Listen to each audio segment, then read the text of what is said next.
Candace, why don't you tell me what you remember? I'm not going to be ignored.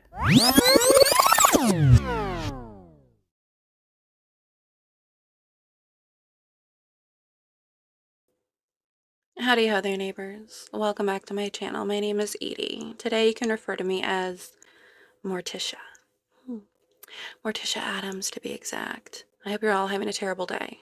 And I hope something embarrassing has happened to each and every one of you. And I'd like for you to write about your tragedies in the comments and make it awful. Special shout out to Noah on X for tagging me and others in a tragically delightful video by Lauren the Mortician, who I'm now obsessed with. Lauren the Mortician is an actual mortician and funeral director, and she did a fantastic stitch, as she calls it, on the awful and not in a good way Baron Coleman and his stupid, ridiculous Charlie Kirk medical examiner funeral timeline. Oh, Baron, your timeline was dead on arrival. So sorry. Anyway, we're going to be reacting to that today. Before we do, I do have to tell you something. Jesus is Lord. Jesus Christ, who is God incarnate, born of a virgin, walked this earth sinless, tempted as we are, but never sinned, took a punishment on a cross that we are all worthy of, because the wages of sin is death. God is not a man that he should lie, and each and every one of us are sinners. And Jesus Christ willingly laid down his life. Nobody took it from him. He died for us while we were all still sinners. And it was a long, brutal, agonizing death that he endured. He was tortured. And as he hung up on a cross, he said, Father, forgive them, for they know not what they do. And after he gave up his spirit, he was put into a tomb. And 3 days later, that tomb was empty. He is not here, he is risen. He is a risen Savior. He is not here, he is risen. And people testified to seeing him after he resurrected in body from the dead. And they were willing to die for their testimonies of having seen and been with Jesus. And then he ascended to the right hand of the Father, where he now reigns. And he's coming back soon. And I encourage each and every one of you to share that good news. Let's hop into things, shall we? I'm like really up in your face. I have to be up in your face though, because we're gonna watch some stuff together. So hold on. Charlie's body. I mean, I hate to be so crass, but it's what it is. I have footage here of when Charlie was leaving Timpanogos Hospital in Orem, Utah, around 8 o'clock at night. This is Charlie's body leaving the hospital. That's Timpanogos Regional Hospital. There goes the first police car. You can see all these cars pulling out, and they're headed to the medical examiner's office, to Salt Lake City. That's about a 45-minute drive, maybe an hour. That puts him there no earlier, really, than 9 o'clock. 9 o'clock's their starting time. Well, 8 o'clock. 8 o'clock they left the hospital. 9 o'clock they're at the medical examiner's office. And once you get there, you got to get them out of the car. You got to get them into the medical examiner's office. You got to get them prepped. Okay, I've done this job so long that I just don't realize that people don't know how long things take. Getting to the medical examiner's office, the hardest part is the drive. When you get there, you have to open the back hatch on your minivan, wheel the cot out of the van. You roll them into a receiving area where the autopsy table is waiting. You wheel them in, you open your cot bag, there's like a zipper and a little protective pouch, and then you grab the body bag that they're sealed inside of, grab from the head, grab from the middle, and pull. You write their name on the bag, you document how much they weigh, there's a scale under them, and then you sign them into, it's like a registrar book. Their name, date of death, who you are, logging them in. That might take 5-10 minutes, not long at all. We don't get them prepped for autopsy, but sometimes they're waiting. Most of the time, I looked at the policies in Utah. They do not do medical examinations outside of business hours or weekends. So this job is not a Monday through Friday 9 to 5 type of job. If he leaves Wednesday night at 8 p.m. in Timpanogos and Orem, and he doesn't arrive in Salt Lake City till 9, that's outside of business hours. Doesn't matter. Let's just say they decided to do a middle of the night examination. They definitely did. Absolutely. 100%. This timeline doesn't make sense if they didn't. So I absolutely believe that they did. How long does the examination last? Best guess I can get on a typical gunshot, 2 to 4 hours from start to finish. That's the examination. That's not prepping the body back. I'd say that's a pretty good guesstimate, but I feel like 4 hours is a little long. So where our medical examiner's office is, I would have to drive an hour and a half to bring the body into the office. I typically would like to leave there with them the same day if I can, as long as the family has authorized. I can pick them up and bring them back to the funeral home with me. So I have dropped off a body and then sat there and waited. And I might wait an hour, hour and a half, and they're done. And I'm out of there. So if they can get them in right away, they can get them out right away. 4 hours sounds kind of long. I would guess maybe closer to 2. Then you got to put things back together and then... Okay, put things back together. He's talking about putting the body back together. The medical examiner's office does not put the body back together. That is the mortician, funeral director, embalmer's job. All they do is place the organs inside of a red viscera bag. They place that back into the abdomen when they're done measuring and taking samples or documenting. And then they take the body and just kind of place it back together and maybe do a loose stitch all the way down. Then they pull the person over into the body bag and close the body bag. If they do a full cranial exam, they just put the skull cap kind of like back. They don't close everything up because they don't know if that person's going to be cremated. They don't know if they're going to be buried. They don't know if there's a donation team that's going to come in after the fact. They're just there doing their job, and it's not necessarily their job to put the body back together. That's my job, the mortician at the funeral home. Then he would be ready to go. Typically, bodies aren't released immediately after the examination. They can be, and from the sounds of this case, he absolutely was. Put back in the morgue at the medical examiner's office where they stay for another 24 to 48 hours. The only reason they would stay 24 to 48 hours, that's when they're trying to get the authorization from the family to say, hey, we selected so-and-so funeral home. They can immediately be released to the funeral home. Bada bing, bada boom. Well, the paperwork processes and they're released. But when you have the Vice President of the United States on his way in, you get treated differently. You might get a middle of the night medical examination. You might get released the same day. So he brought up the questions and then brought us right to the answer. Yes, that's exactly what happened. And we know that he was released before 5:04 a.m. because at 5:04 a.m., we have a newscast that had somebody positioned outside the medical examiner's office. We assume they didn't arrive exactly at 5:04 and immediately go on air. So I'm waiting for him to show footage of the funeral director leaving the medical examiner's office, but I don't think he has it. So he's trying to say that the body wasn't picked up. Let me see if there's more. Okay. I love her a lot. Don't you love her a lot? Oh, sorry, I broke character. I love her a lot. Everything about her is fabulous. I love her aesthetic. And we know I love her glasses. Please. Please. Morticia has turned over a new leaf. We are into pink. I mean, black is timeless. Never see me not wearing black. Maybe on occasion. It's not important. Let's talk about Baron. Does it bother you that his beard doesn't match his hair? Okay. People in Utah are not allowed to die on the weekends or outside of business hours. Don't die on the weekends or outside of regular business hours. Because you'll just be there decomposing. Because ain't nobody gonna come to embalm you. You don't want to be an inconvenience to people. According to Baron, no one is allowed to die on the weekends or outside of business hours. You're not allowed to, so don't. Are you telling me that the people who die on weekends and outside of business hours, they just have to decompose on the side of the road? That's about the dumbest thing you could have kept from saying. Of all the dumb things that have ever been said, that is the dumbest thing that has ever been said. I made the mistake of Googling and then looking at photos as well. Why? Why did I do that? Sometimes I wonder why I am the way that I am. But anyway, looked at the images that the medical examiner doesn't put the body back together. They put the organs. Side note, it's possible that I might faint at some point during this. And I love her tiny little microphone. That usually bothers me, but I like it a lot. 5:04 a.m., they had people on site. Another reporter was sitting outside at 10 a.m. These people stayed here from 10 a.m. until 5 p.m. That's because his body was probably picked up right after the autopsy, which was more than likely after midnight, definitely before 5 a.m. A lot happens when somebody calls to report a death to the funeral home. And if they have a plan, and especially, again, high-profile case, there's already plans being made. So when they call the funeral home and say, hey, this is the plan, you as the embalmer, you as the mortician, you're already coming up with a timeline in your head. Oh, they need him shipped out immediately? We need to go to the medical examiner's office now. The medical examiner will call you, say, hey, he's been released. You can come now. They'll have an attendant there. Or if it's a smaller office, you can call and let them know you're coming and they can meet you there. So there's definitely ways to pick up people from the medical examiner's office if they're closed, especially on high profile cases. I wish there was an abbreviation for high profile case because I feel like I'm going to say that a lot, but that is what this is. They saw nothing. They saw nothing because they did it in the middle of the night. Because again, we are not a Monday through Friday 9 to 5. There was an embalmer on the phone knowing that they had a autopsy body that they needed embalmed stat. So they picked him up right away. Which means if the 5 a.m. crew didn't see him and they were there for 4 hours, and these guys didn't see him and they were there all day, he had to be gone before 5 a.m. Is that surprising to people? We're like the midnight barber.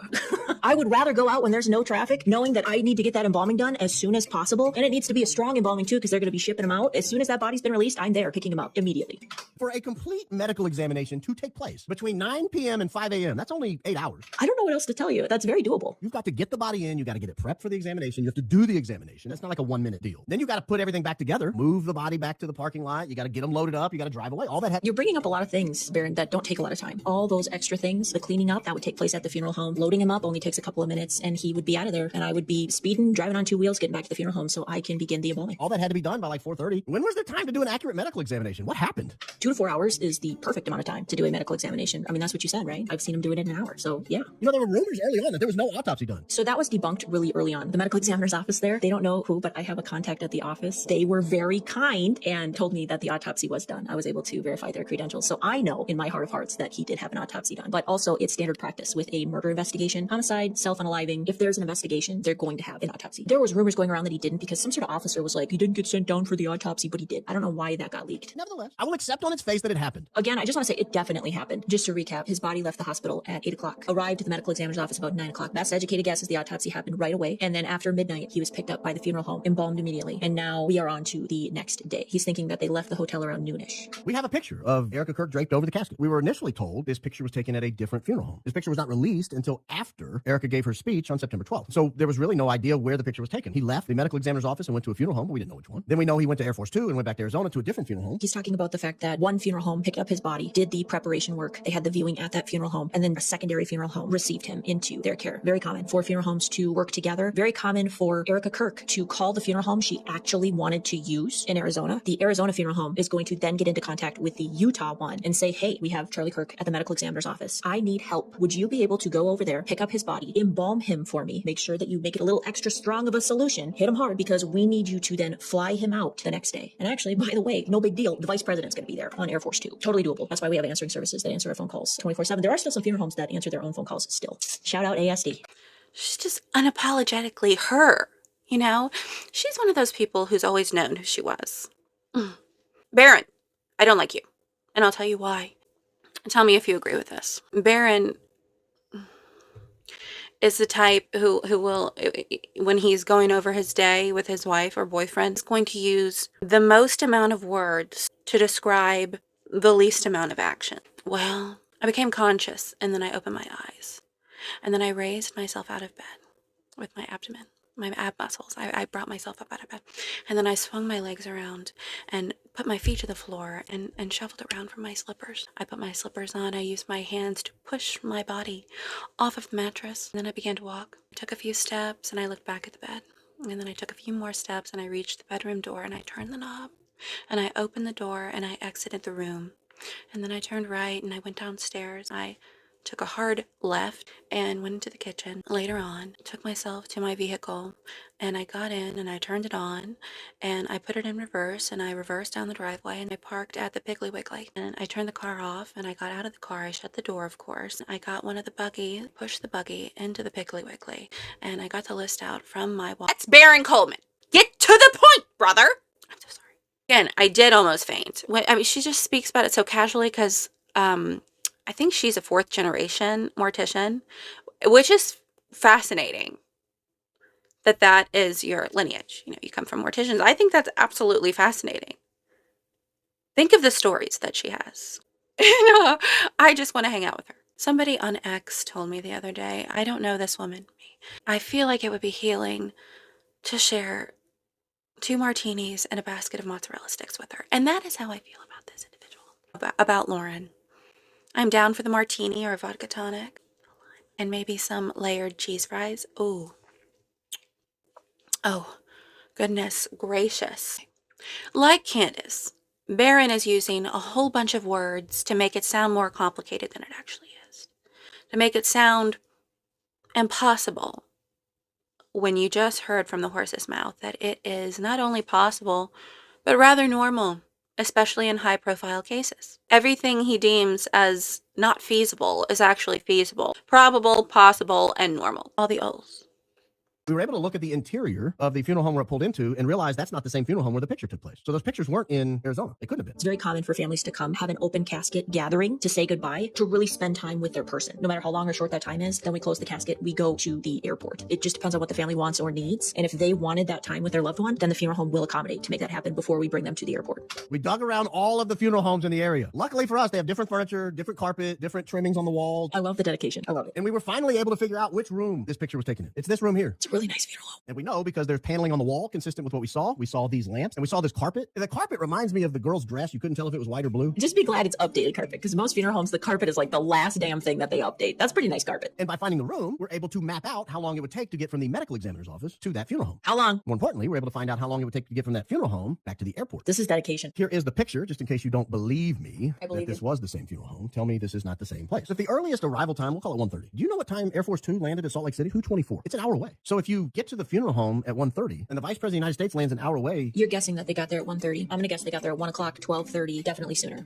you would have to leave almost immediately. At the funeral home, we plan for things very strategically. We're already going to have the time plan that we need to leave for the airport, and we want to make sure that we give the family at minimum an hour. Do with that what you will. They got there, we're guessing, around 3:30 based on the pictures and everything else we're able to find. Here's a picture of Charlie Kirk and a hearse arriving at the Salt Lake City airport where Air Force 2 was. And we know now that it's the right funeral home. After the photo op, you've got to close the casket. You've got to get ready to move. So the casket was already on wheels in the chapel when and she's sitting up next to it. That's called a church truck. It's a movable little cart. We set the casket on it. We center the casket on it, and it moves around the chapel. He's already in the casket. He's ready to go. He is ready for transport. Closing the casket would take all of a minute. You've got to bring in the little wheelie thing. You got to Already on the wheelie thing. You got to wheel him through the funeral home. You got to Another minute. wheel him through the garage. You got to load him up into the car. You got to lock the casket in place. You got to shut the doors. Again, I think all of that would take tops 10 minutes. Like when we're ready to go, we're ready to go. Family's not going to mess around. Follow me. We're on our way to the airport.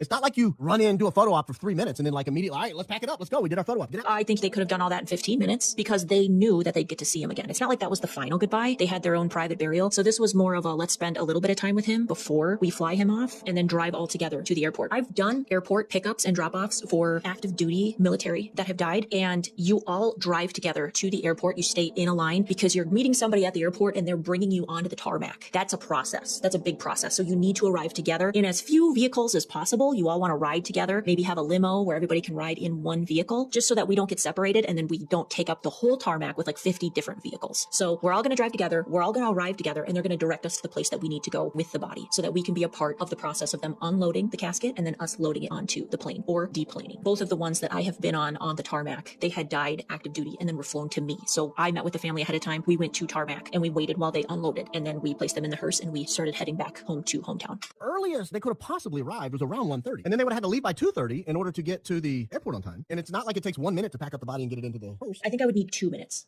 How long could she possibly have been there? Normally, if you're the funeral director and you're calling the family and they know that there's a time crunch, you set that expectation immediately and you tell them, this is how much time we have at the funeral home. We only have 30 minutes and then we need to be on the road. They want to be on time too. They don't want to be behind schedule, especially if you have Air Force 2 waiting on you, that rhymed, at the airport. So families are very understanding and very flexible, knowing that we have a timeline. Take that, Baron. Why do you, I mean, did he do this for 3 hours? I didn't watch the full thing with Baron. She said it was a 3-hour thing. Was it 3 hours of him just doing that? Is that his normal shtick? Just use the most amount of words for nothing to get like a word quota that he has to meet each day? Oh my gosh, he and Candace, and he's an attorney. I feel like he got his client the death penalty for a traffic violation. Sorry, my contact is like, you see it moving around? It's interesting because Charlie was in a suit, and we know that he didn't take a suit to Utah. He was never seen in a suit. Why would he take a suit unless he was planning to have a funeral? Notice they don't live there, so it's not like someone ran home and grabbed one for him real fast. If you look at the picture and you look at the video, that's not a new suit. They didn't go buy a suit, and it's certainly not a new tie, nor is it a tie, frankly, I think Charlie would wear. Okay, I don't know really any.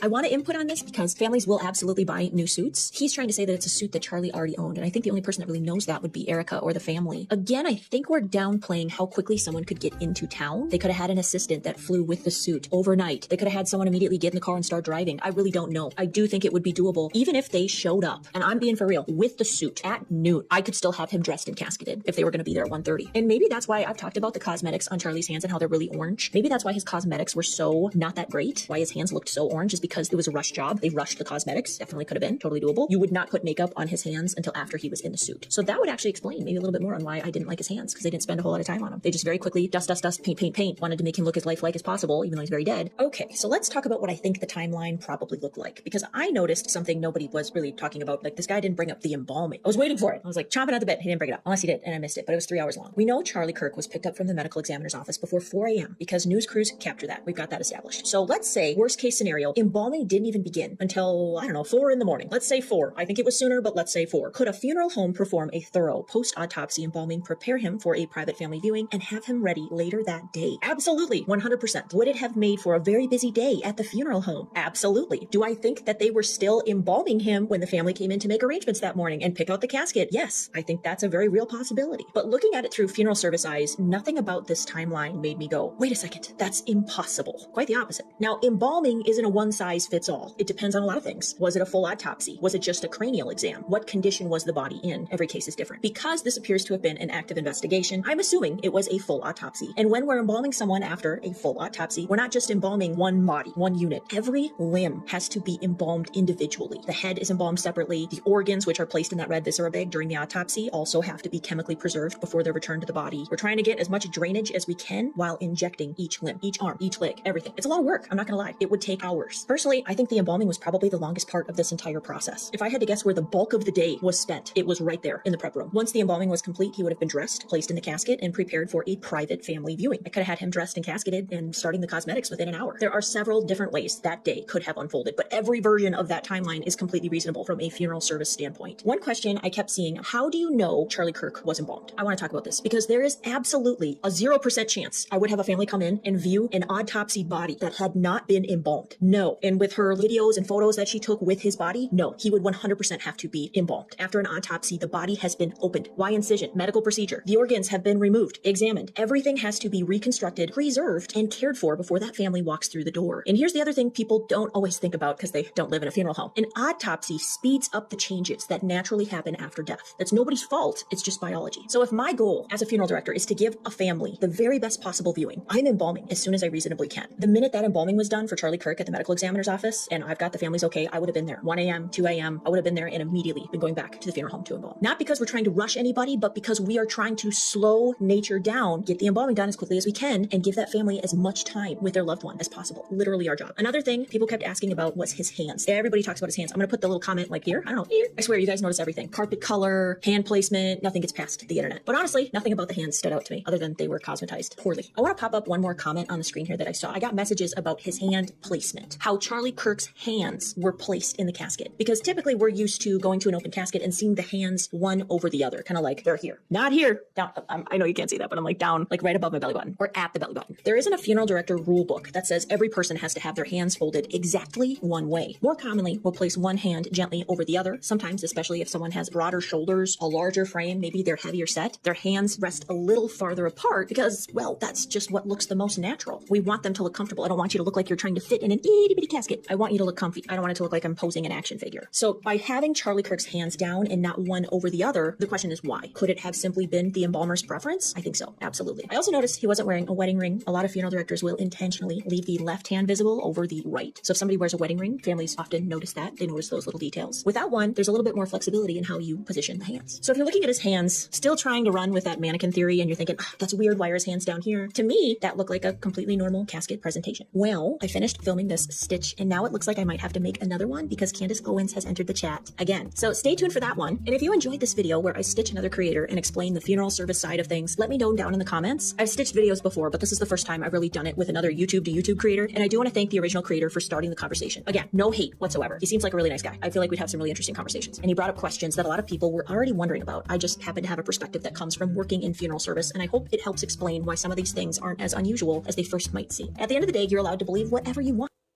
I know, I already said it. I love her. I love everything about her. Her personality, her aesthetic. Clearly, I like her aesthetic. The only thing I disagree with her on is the fact that Baron is a nice guy. He's not. He's not. Oh, he's wicked. He's wicked, Lauren. And so is his bestie, Candy. So I'm excited for that stitch. We'll be reacting to that as well. Morticia will make another appearance. Fascinating. Everything that she just mentioned. I can have someone dressed and casketed within X amount of time. That is, I mean, if we really think about what her job entails, it's wild. She does it every day. And her family, again, 4th generation. I think it was 4th generation. I mean, wild, right? She's fascinating. Baron. So how did the suit get there? Okay, is that another theory? Someone had Charlie's suit and a bad tie hidden because they knew he was going to be killed? Because they had a hand in it? Is that what you're getting at? How about somebody drove overnight to get her the suit there? Or they shipped the suit overnight? It's please. That's something, again, you could have kept from saying that. You really could have kept from saying that. And how do you know that wasn't a suit that they bought? Do you know, or do you have stalkers in the closet? Come out of the closet, Baron. I love how these people, I love how they act like they knew Charlie. And now you know his wardrobe. You know that wasn't a new suit. And how did they have his suit there so quickly? Unless he knew that he was going to die. Shut up. Brother, shut up. How do you combat this professional take? How do you counter it? What is your counter argument, Baron? She just said everything you've said is not far-fetched. It's not out of the realm of normal when it comes to medical examination and funeral preparation. You idiot. Again, their theories are just all dead in the water. Dead in the water. None of them carry any weight. None of them are valid. Candace has been, for almost a year, yapping about another woman's husband, saying she's getting close. It's been almost a year. Theory. None of it pans out. You've not closed any of your circles. Egyptian planes, we'll never see that raw data. The tunnels, exploding microphone, make it make sense. I can't wait for her episode on Candace. Okay. I love you all. And I hope you have a fantastic evening. And I will see you tomorrow. Bye.